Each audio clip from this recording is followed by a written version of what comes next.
Assalamualaikum warahmatullahi wabarakatuh. Selamat pagi kelas 8 yang hebat-hebat di SMP Negeri 139 Jakarta. Pagi ini Bu Miftah akan menjelaskan mengenai interaksi antar negara-negara ASEAN. Sebelumnya, pada pertemuan yang lalu sudah kita bahas mengenai sejarah berdirinya negara-negara ASEAN, ya. ASEAN berdiri pada tanggal berapa? Ya, 8 Agustus 1967, beranggotakan negara Indonesia, Malaysia, Filipina, Singapura, Thailand, Brunei Darussalam, Vietnam, Laos, Myanmar, dan Kamboja. Nah, pada pertemuan kali ini, kompetensi dasar yang akan kita bahas adalah memahami perubahan keruangan dan interaksi antar ruang negara Indonesia dengan negara-negara ASEAN yang diakibatkan oleh faktor-faktor teknologi, ekonomi, pemanfaatan lahan, politik, dan pengaruhnya terhadap keberlangsungan kehidupan sosial, budaya, dan politik. Adapun tujuan dari pembelajaran ini adalah menganalisa interaksi antar negara-negara ASEAN. Nah, pada pertemuan yang kedua, kalian sudah membahas mengenai keadaan atau kondisi negara-negara ASEAN seperti yang telah Bu Miftah sebutkan tadi.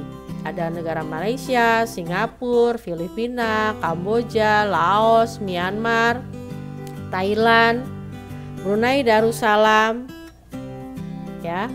Dan pada kesempatan ini kita akan membahas faktor pendorong dan penghambat kerjasama negara-negara ASEAN. Tadi kalian sudah lihat video tentang kerjasama negara-negara ASEAN, ya, terutama dalam hal mengatasi permasalahan yang ada pada saat ini seperti permasalahan pandemi COVID-19. Nah, bagaimana supaya kerjasama itu bisa berjalan dengan baik? Tentu ada faktor pendorongnya. Apa saja faktor pendorongnya? Yang pertama adalah kesamaan dan perbedaan sumber daya alam. Seperti kalian ketahui, walaupun wilayah negara-negara ASEAN berada di wilayah Asia Tenggara yang beriklim tropis, ya, tetapi memiliki sumber daya alam yang berbeda. Sebagai contoh, sumber daya alam Indonesia dengan sumber daya alam Singapura berbeda. Di Singapura mereka memiliki sumber daya alam yang terbatas, tetapi mereka memiliki teknologi yang sudah sangat maju. Ya, kemudian yang kedua, kesamaan dan perbedaan wilayah, kondisi geografis. Wilayah Indonesia termasuk wilayah kepulauan, tetapi wilayah Thailand, Laos, kemudian Myanmar, Vietnam itu bukan negara kepulauan, tetapi untuk Malaysia dan Brunei masih termasuk, dan Filipina masih termasuk dalam wilayah kepulauan. Tentu saja kondisi geografisnya antara negara-negara tersebut berbeda, ya. Itu menjadi faktor pendorong. Ya, faktor pendorong kerjasama. Apa kekurangan dan kelebihan dari tiap negara tersebut. Nah, faktor penghambat adanya perbedaan ideologi. Contoh, Indonesia memiliki ideologinya Pancasila, Vietnam ideologinya komunis. Kemudian konflik dan peperangan juga bisa menjadi faktor penghambat kerjasama antar negara ASEAN. Kemudian yang ketiga, adanya kebijakan protektif. Ya, kebijakan protektif itu biasanya pada kebijakan ekspor dan impor di suatu negara. Dan yang keempat, adanya perbedaan kepentingan di tiap-tiap negara.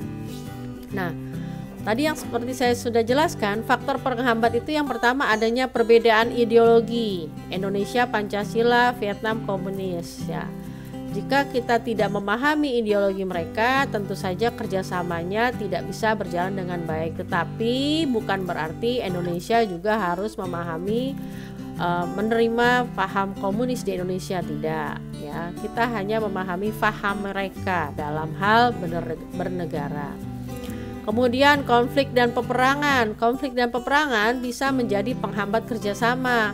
Ini adalah saat peringatan di gedung Sekjen ASEAN, ya, banyak demonstrasi menuntut negara Vietnam, ya. Nah, dengan adanya peperangan di suatu negara, maka kerjasama antar negara lain itu juga bisa terjadi hambatan. Kemudian kebijakan protektif. Contohnya di Indonesia adanya kebijakan larangan impor beras yang dikeluarkan pada tanggal 8 Juli 2021 oleh Bapak Menteri Syahrul Yassin Limpo. Kenapa dilarang? Karena melihat hasil pertanian Indonesia, terutama hasil berasnya, sudah mencukupi kebutuhan dalam negeri. Dikhawatirkan jika terjadi impor beras dari luar akan mengakibatkan harga beras di Indonesia menurun dan itu bisa merugikan para petani pada saat mereka panen padi. Kemudian adanya perbedaan kepentingan. Tiap-tiap negara memiliki perbedaan kepentingan karena dalam rangka untuk memaksimalkan kehidupan masyarakat negara tersebut. Tentu saja mereka ingin hal yang terbaik untuk kehidupan warga negaranya. Nah, bagaimana bentuk kerjasama ASEAN? Bentuk kerjasama ASEAN yang pertama di bidang sosial budaya. Nah, tujuannya dalam kerjasama sosial budaya ini supaya tercipta kerukunan dan kemajuan bersama.